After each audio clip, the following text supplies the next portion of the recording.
این چیه؟ اما خب الان خوشگل شدی؟ برو تو آینه خودتو ببین. برو.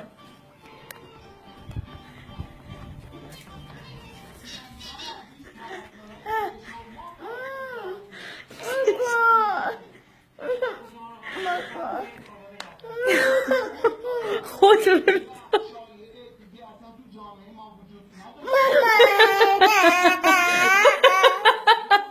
عزیز خوشگل شدی. خیلی خوب باشه بریم پاک میکنم شبیه بابا شدی. خب نزن خودتو، من پاک میکنم. آروم باش. آروم. پاک میکنم. مامان بزرگ بیا ببین هلما رو چقدر خوشگل شده. خودتون یه بار دیگه تو آینه نگاه کن. خیلی خوب باشه. آروم پاک کنیم. آروم. گریه نکن دیگه.